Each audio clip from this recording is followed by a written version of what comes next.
estudantes da educação de jovens e adultos, tudo bem? Eu sou a professora Ana e estarei com vocês nesta aula de robótica. Para começar, eu preciso que você pegue o seu caderno, sua folha de registro, coloque a data de hoje, aula robótica EJA.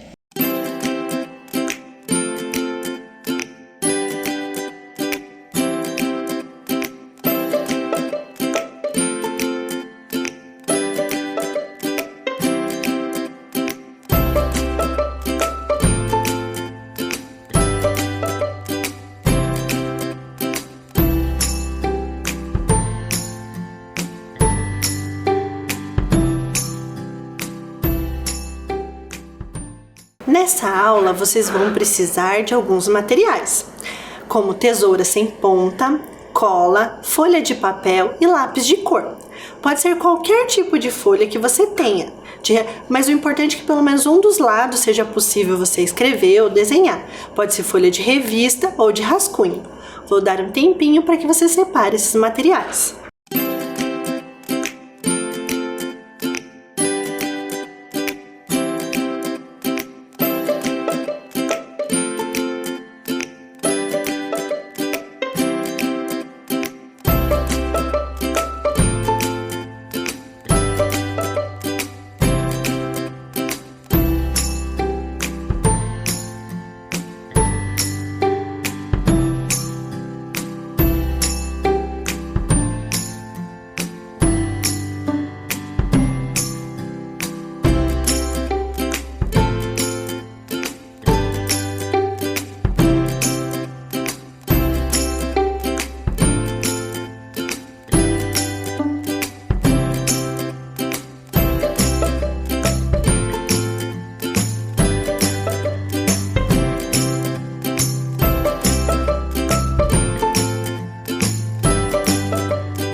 E aí, separaram os materiais? Então, nós sempre falamos que na robótica nós temos duas frentes, a montagem e a programação. A montagem são os conceitos tecnológicos, as peças, ali nós temos a montagem do pássaro que vocês podem observar. E também temos a programação, que é quando damos inteligência aos nossos projetos. A programação do kit Ludobot é feito num software chamado M-Designer. Ele tem uma programação em blocos que você vai encaixando os comandos e aí a sua montagem, depois de programada, ela vai executar o que você programou. Então essas são as duas frentes da robótica, a montagem e a programação. Mas para que a gente desenvolva, que a gente consiga programar corretamente, que o nosso robô entenda a nossa programação, a gente tem algumas habilidades que precisam ser desenvolvidas. A gente está pensando agora também sobre a forma da linguagem, né? A forma que a gente constrói esse pensamento e como a gente comunica isso para o computador, para que ele compreenda. Uma das formas também, se a gente for pensar, as pessoas, como as pessoas se comunicam? As pessoas se comunicam falando, né? Elas podem falar, nós falamos o português, tem pessoas que falam inglês, francês, italiano, e também nós nos comunicamos escrevendo com o alfabeto. O alfabeto é uma espécie de código que nós convencionamos que é essa forma de escrita. Então, são as duas formas de comunicação humana. E como é a forma de comunicação dos computadores? É a linguagem de programação, o código binário que vocês já conhecem, que é o 0 e 1. É a forma como o computador entende aqueles comandos. Então, aqueles bloquinhos, aqueles comandos serão transformados em códigos binários 0 e 1 para que ele interprete e consiga executar. E dentro da linguagem de programação também nós temos o pensamento computacional. O que é isso? É a forma que nós vamos estruturar o nosso pensamento para conseguir programar corretamente o computador, para que ele execute da forma que a gente quer. E a gente vai estruturar esse pensamento de várias formas. Nós vamos ver agora um videozinho de uma resolução de um problema, dividindo ele em partes. A professora Dagmar fez um videozinho bem interessante e vocês vão ver agora. Bom, nós temos aqui um exemplo de um jogo que vai utilizar o pensamento computacional. Então, a gente vai ver nas próximas aulas, né, várias partes que o pensamento computacional tem. Então, nós temos um jogo aqui, né, vocês conseguem ver qual é o panorama geral, e nós temos aqui alguns elementos. Nós temos o lobo, o carneiro e os repolhos. E o objetivo desse jogo é levar esses 3 elementos no outro lado do rio. Só que nós temos algumas condições. Que condições são essas? Que a ovelha não pode ficar sozinha com o repolho. Por quê? Porque a ovelha vai comer o repolho. A ovelha não pode ficar sozinha com o lobo. Por quê? Lógico, porque o lobo vai comer a ovelha. Então, o objetivo do jogo é sempre levar um desses personagens no outro lado do rio, sem que um não coma o outro. Vamos ver como que vai ser? Olha só, a gente vai começar. Então, por exemplo, eu vou começar com a ovelha. Vou colocar a ovelha dentro do barquinho e ela vai atravessar. Por que deu certo? Porque o lobo não come repolho. Beleza? Então, agora ele vai ter que voltar, o nosso navegador, para pegar um novo personagem. E eu vou pegar agora o lobo, por exemplo. Então, o lobo está no barco e vou atravessar. O que vai acontecer? Lembram que eu falei que tinha uma condição que o lobo não poderia ficar junto com a ovelha? Então, na hora que o nosso barqueiro sair, o lobo vai comer a ovelha. Então, isso não pode acontecer. Então, eu tenho que voltar, né, e vou pegar agora o repolho e vou trazer, certo? Lembram da nossa condição? A ovelha não pode ficar junto com o repolho, senão a ovelha vai comer o repolho. Então, uma das minhas alternativas, eu vou colocar novamente a minha ovelhinha no barco e vou colocar novamente ela para cá. Agora, o que vocês acham? Quem deve entrar no barco? A ovelha novamente ou o lobo? Vocês viram que a gente levou a ovelha e não deu certo. Então, nós temos que levar o lobo. Então, levo o lobo e volto. E agora eu consigo levar a ovelha. Então, esse jogo aqui, vamos ver o que vai acontecer?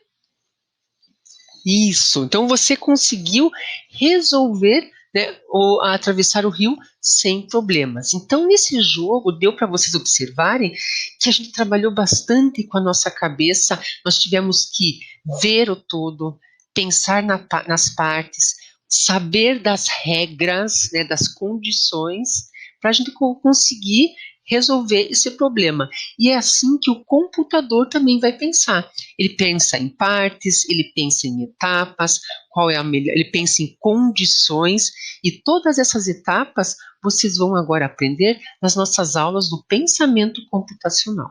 Vocês viram que interessante esse jogo? Então nós tínhamos um problema, né? Como levar o lobo, a ovelha e o repolho. E nós tivemos que pensar, ali a professora Dagmar mostrou para vocês, como dividir esse problema em partes para conseguir resolvê-lo. Isso faz parte do pensamento computacional. O pensamento computacional, ele tem algumas dimensões, que aqui nós vamos chamar de pilares, que são eles. Observe ali na tela.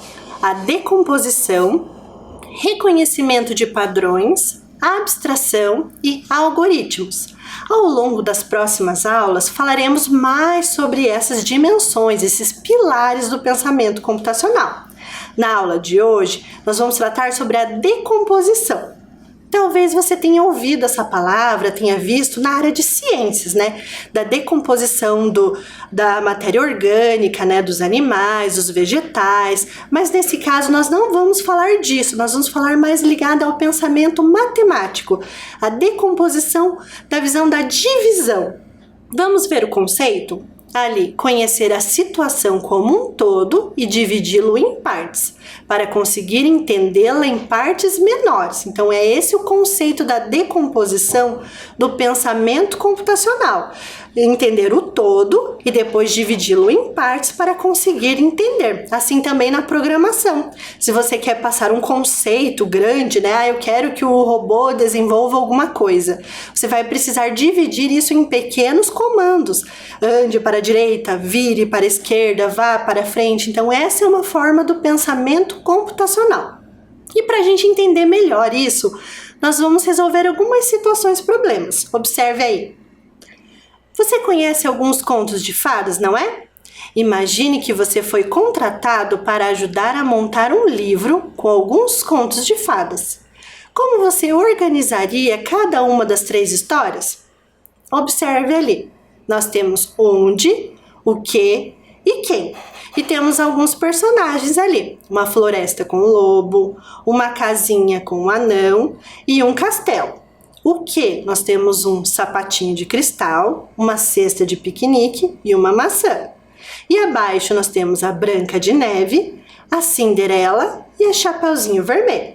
E agora, como que a gente vai compor, no caso, decompor essa história em partes? Vamos ver ali onde. Onde o lobo e a floresta. O que? O que faz parte dessa história? A cesta de piquenique. Essa história é de quem? Da Chapeuzinho Vermelho. Então, a gente fez a decomposição dessa história. Vamos ver a próxima? Nós temos um castelo. Um castelo. O que? O que acontece nesse castelo? Nós temos o sapatinho de cristal. Então, castelo e sapatinho de cristal combina com a história da Cinderela. E a próxima história que nós vamos decompor? Casinha com anão.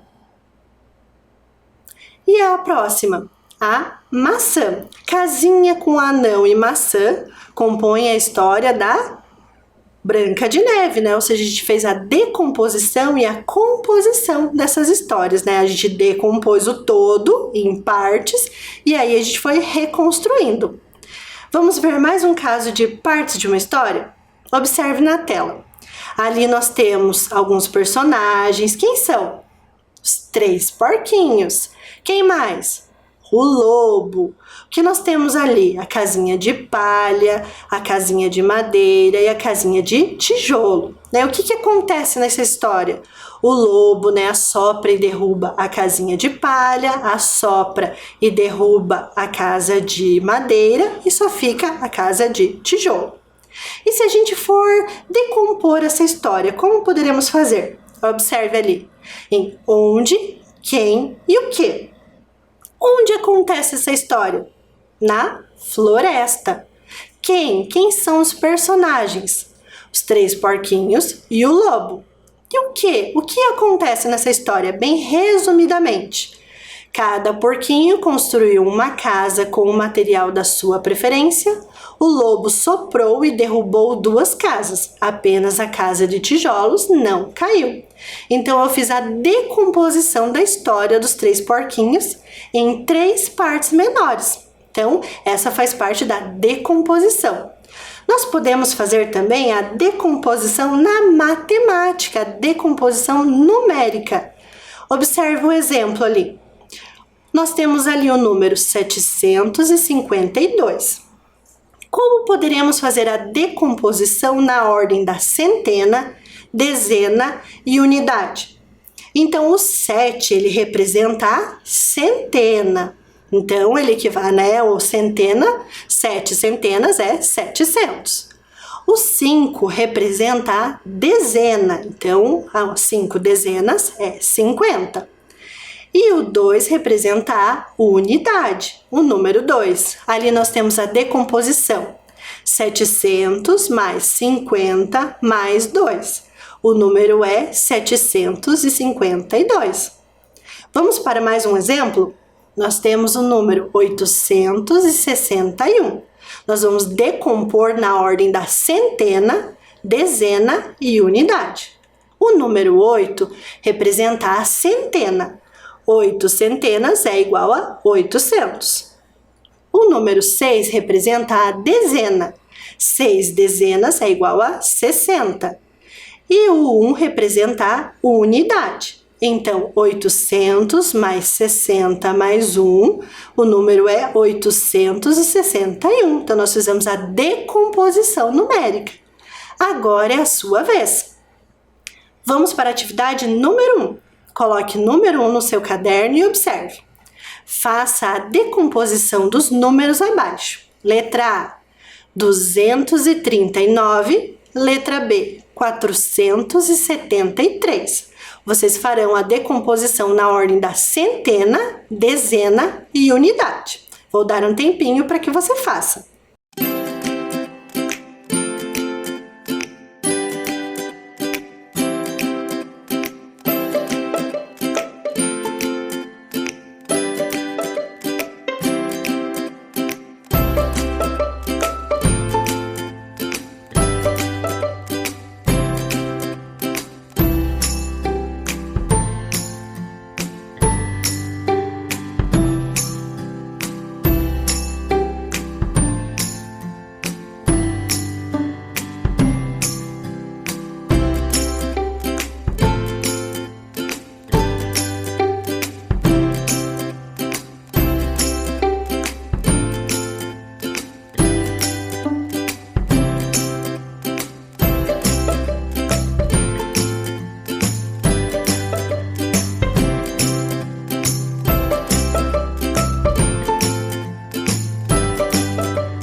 E aí, conseguiu fazer a decomposição numérica? Vamos conferir? Então, nós temos ali o número 239 e nós fizemos a decomposição na ordem da centena, dezena e unidade. O número 2 corresponde à centena, o 3 à dezena e o 9 à unidade, porque 2 centenas é igual a 200, 3 dezenas é igual a 30 e 9 unidades, número 9. E o número é 239. Vou dar algum tempinho só para você conferir.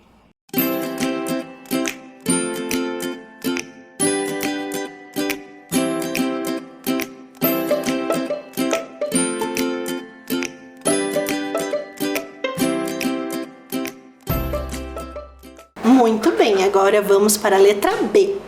Nós temos ali o número 473 e vamos decompor na ordem da centena, dezena e unidade.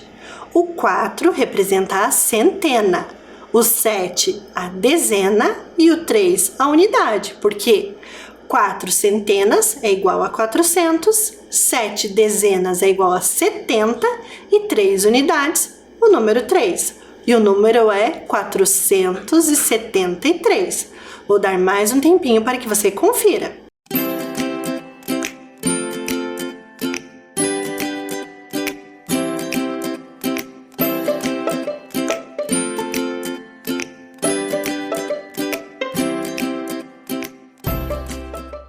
Além da decomposição na matemática, nós podemos fazer também a decomposição na língua portuguesa. Nós vamos ver agora um poema e depois nós faremos a decomposição em partes para entendê-lo melhor. Eu vou fazer a leitura, observe aí. Quem mora? Quem mora na casa torta? Sem janelinha e sem porta? Um gato que usa sapato e tem retrato no quarto? Uma florzinha pequenininha de sainha curtinha? Um elefante com rabinho de barbante? Um papel de óculos e chapéu? Um botão que toca violão? Um pente com dor de dente? Quem mora na casa? Quem? Invente depressa alguém. Maria Mazetti. Então, esse é um poema, talvez vocês conheçam, né? Ele é bem conhecido, tem até uma musiquinha. Então, agora nós vamos entendê-los em partes, vamos decompor esse poema. Observe ali. Nós vamos dividi-lo, né, em partes. Então, quem mora é o título. Muito bem, a primeira parte. Nós temos a primeira parte do poema, que é a primeira estrofe. Então, essa é a primeira parte do poema. Dentro da primeira estrofe, nós temos as linhas, que são chamadas de verso. Vamos ver quantos versos tem a primeira estrofe desse poema? Nós temos ali 10 versos. Então, na primeira estrofe, nós temos 10 versos. Então, agora nós vamos ver a segunda estrofe. Então, nós temos a segunda estrofe e depois a terceira estrofe, que são essas partes do poema. E a autora, quem é a autora? A Maria Mazetti, ela é a autora desse poema. Vamos ver agora os versos, né? Na primeira estrofe, nós tínhamos 10 versos. Na segunda estrofe, nós temos mais 4, totalizando 14 versos.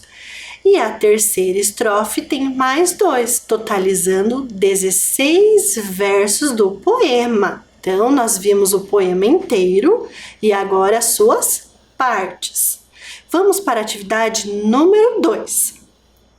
Vamos dividir o poema de Maria Mazetti em partes? Qual é o título do poema? Vocês lembram? Letra A, a moradia. Letra B, quem mora? Letra C, a casa nova? Ou letra D, onde mora? Qual é o título do poema? Vocês lembram? Vou dar um tempinho para que você anote no seu caderno.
E aí, conseguiram encontrar a resposta? Qual qual é o título do poema? Quem mora, né? Quem mora é uma pergunta, né? Quem mora? Agora, a número 3, vocês vão observar quais são as rimas da primeira estrofe do poema. Essa é a primeira estrofe. Eu vou dar um tempinho para que você leia e tente encontrar as rimas. Lembre que as rimas são as palavrinhas que combinam uma com a outra, que o final, a última sílaba, geralmente é igual ou tem o mesmo som, né? Então eu vou dar um tempinho para que você observe e depois a gente vai fazer a leitura.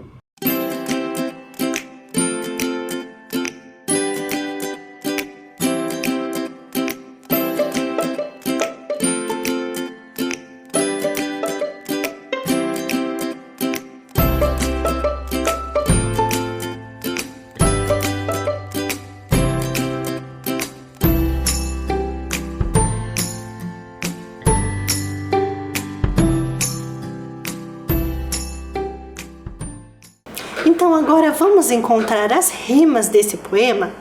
Observe na tela ali, elas estão pintadas de cores diferentes.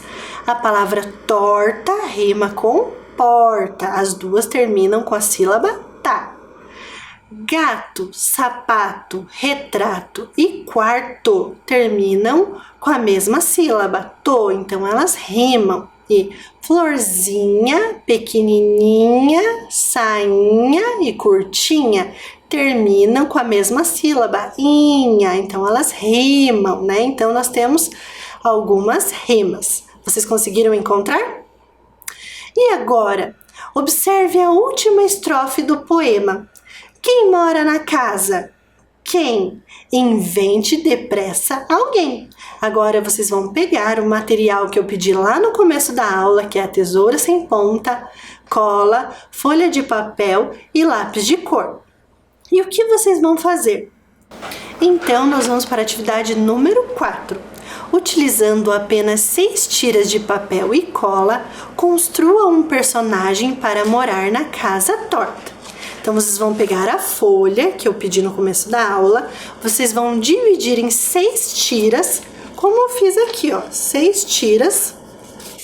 E aí você vai construir um personagem. Você pode fazer o corpinho, as pernas, os braços, a cabeça ou da forma que você quiser. Você pode construir de várias formas.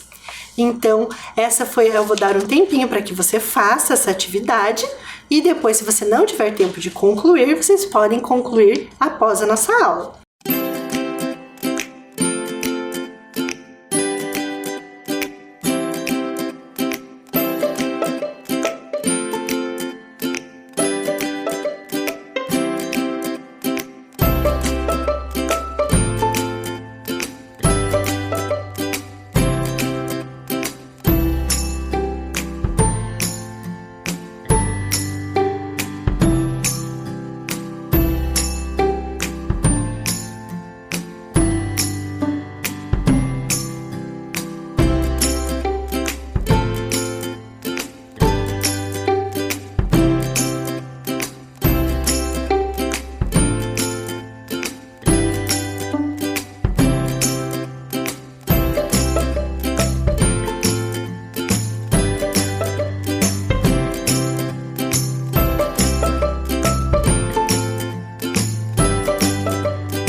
E aí, conseguiu criar um personagem bem legal? Espero que você tenha gostado da nossa aula sobre pensamento computacional de composição. Até a próxima! Tchau!